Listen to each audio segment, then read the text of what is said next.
রাতে রাতে ভক্তবৃন্দগণ, আপনি কি জানেন রামনবমীর দিন শুধু উপবাস করলে ফল পাওয়া যায় না, ভুল নিয়মে ব্রত করলে জীবনে উল্টো কষ্টও বাড়তে পারে। আর এই দিন যদি আপনি 5টি বিশেষ কাজ করেন, তাহলে আপনার জীবনের বড় সমস্যা, দুঃখ কষ্ট, এমনকি অর্থকষ্টও দূর হতে শুরু করবে। আজ আমি আপনাদের বলবো রামনবমীর উপবাসের একদম সঠিক নিয়ম, কি খাওয়া যাবে আর কি খাওয়া একদম নিষিদ্ধ, আর সেই 5টি গোপন কাজ যা আপনার ভাগ্য বদলে দিতে পারে।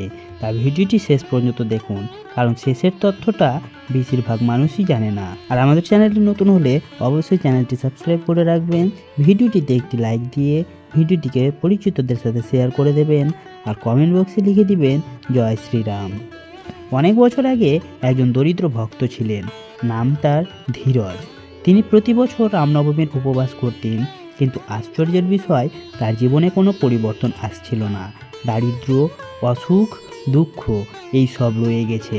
একদিন তিনি এক সাধুর কাছে গিয়ে জিজ্ঞাসা করলেন, আমি তো উপবাস করি, তবুও ফল পাই না কেন?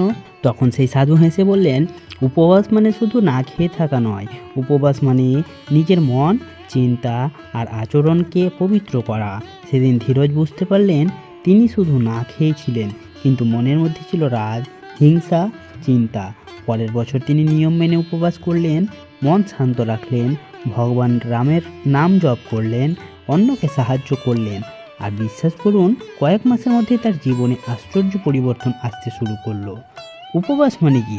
উপবাস মানের অর্থ হলো উপ অর্থাৎ কাছে, বাস অর্থাৎ থাকা, অর্থাৎ ভগবানের কাছে থাকার চেষ্টা করা। শুধু খাবার না খাওয়াই উপবাস নয়, বরং খারাপ চিন্তা থেকে দূর থাকা, মিথ্যে না বলা, রাগ না করা, পবিত্র জীবনযাপন করা, এগুলোই আসল উপবাস। এবার আসল প্রশ্ন, উপবাসে কি খাওয়া যাবে? অনেকেই ভুল করে ভাত, রুটি খেয়ে ফেলেন, যার ফলে ব্রত ভঙ্গ হয়ে যায়। ফল, দুধ, দই, সাবুদানা, আলু সেদ্ধ বা ভাজা, কিন্তু সেঁকা লবণ দিয়ে নয়। লাউ, কুমড়ো সাধারণভাবে রান্না করে, বাদাম এবং কাজু এইসব সাত্ত্বিক খাবার খেতে পারেন। এগুলি খেলে শরীর ও মন শান্ত থাকে। এবার চলুন জেনে নিব কী খাওয়া একদম নিষিদ্ধ। এই অংশটা খুব গুরুত্বপূর্ণ। একদমই খাওয়া যাবে না ভাত, রুটি, ডাল, পেঁয়াজ রসুন, মাছ মাংস, ডিম, তামসিক খাবার, মদ ও নেশা জাতীয় কিছু, কারণ এগুলো মনকে অস্থির করে দেয়। অনেকে উপবাস করে সারাদিন মোবাইল দেখে, রাগ করে, ঝগড়া করে। এটা করলে কোনো পুণ্য পাওয়া যায় না, বরং ভগবানের নাম জপ করুন, শ্রী রাম নাম বারবার বলুন, রামায়ণ পাঠ শুনুন। মনে রাখবেন, উপবাস পেট দিয়ে নয়, মন দিয়ে করতে হয়। রামনবমীর দিন এমন 5টি কাজ আছে, যেগুলো করলে শুধু পুণ্যই নয়, আপনার জীবনে বড় বড় সমস্যা ধীরে ধীরে দূরে সরে যাবে। অনেকে এই কাজগুলোকে সাধারণ মনে করে, কিন্তু শাস্ত্রে বলেছে এই কাজগুলোই আপনার ভাগ্য পরিবর্তনের চাবিকাঠি। রামনবমীর দিন শুরুই করতে হবে সঠিকভাবে। ভোরে উঠে স্নান করুন, পরিষ্কার পোশাক পরুন, তারপর ভগবান রামের সামনে দাঁড়িয়ে বলুন, হে প্রভু, আমি আজ আপনার জন্য উপবাস করছি, আমার মন, শরীর ও জীবন পবিত্র করুন। এটাকেই বলে সংকল্প। বিশ্বাস করুন, এই ছোট্ট কাজটাই আপনার পুরো দিনের শক্তি নির্ধারণ করে। শাস্ত্রে বলা হয়েছে, একবার রাম নাম জপ করলে 1000 পাপ নষ্ট হয়। আপনি দিনে অন্তত 108 বার শ্রীরাম নাম জপ করুন, বা যতবার পারেন মনে মনে বলুন। চাইলে মালা ব্যবহার করতে পারেন। একটা গোপন কথা, যখন মন খারাপ থাকবে তখন শুধু রাম রাম বলুন, দেখবেন মন ধীরে ধীরে শান্ত হয়ে যাচ্ছে।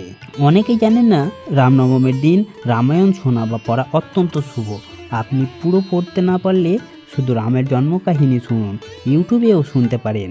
এর ফলে জীবনে পজিটিভ এনার্জি আসে, ঘরে অশান্তি কমে, মনে ভয় দূর হয়। তার পরবর্তী কাজ হলো দরিদ্র ও অভাবী মানুষকে অন্নদান। এটাই সেই কাজ যেটা করলে ভাগ্য বদলাতে শুরু করে। রামনবমীর দিন কাউকে খাবার দেওয়া, ভিক্ষুক, দরিদ্র মানুষ অথবা কোনো প্রাণীকে। মনে রাখবেন, অন্নদান সবচেয়ে বড় দান। বিশ্বাস করা হয়, আপনি যত দান করবেন তার কয়েক গুণ আপনার জীবনে আবার ফিরে আসবে। সন্ধ্যায় প্রদীপ জ্বালিয়ে প্রার্থনা, দিনের শেষে এই কাজটা অবশ্যই করবেন। সন্ধ্যায় ভগবান রামের সামনে প্রদীপ জ্বালান আর মনে থেকে প্রার্থনা করুন। বলতে পারেন, হে প্রভু রাম, আমার জীবনের কষ্ট দূর করো, আমাকে সঠিক পথে চালাও। এই সময় আপনার প্রার্থনা সবচেয়ে শক্তিশালী হয়।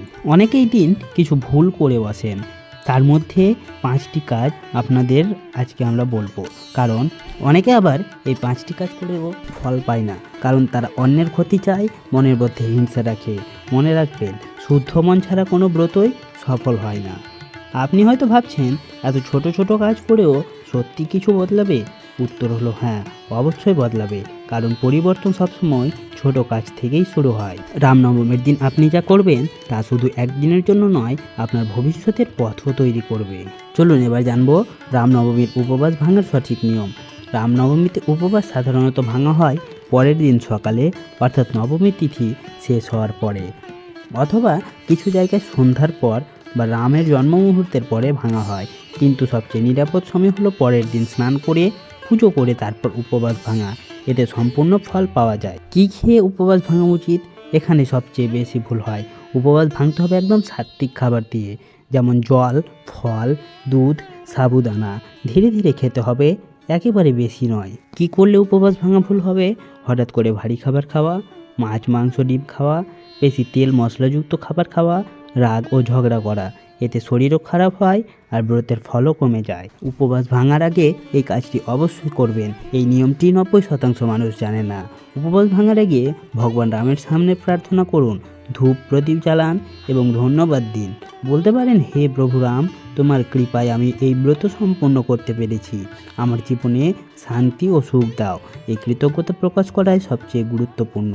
শুধু উপবাস করলেই শেষ নয়, গরিব মানুষকে খাবার দান, পরিবারের সবার সাথে ভালো ব্যবহার করা এবং মন্দিরে গেলে প্রণাম করা, এতে আপনার পুণ্য আরও বাড়ে। অনেকেই ভাবে একদিন উপবাস করলে সব সমস্যা শেষ, কিন্তু সত্যিটা হলো এই দিনটা শুধু শুরু। যদি আপনি এই অভ্যাসগুলো চালিয়ে যান, ভালো কাজ করতে থাকেন, তাহলে সত্যিই আপনার জীবন বদলাতে শুরু করবে। মনে রাখবেন, ভগবান রাম শুধু মন্দিরে নেই, তিনি আপনার বিশ্বাসে, আপনার কাজে, আপনার হৃদয়ে আছেন। আর যখন আপনি সত্যি মন থেকে তাকে ডাকবেন, তখন তিনি অবশ্যই আপনার পাশে দাঁড়াবেন।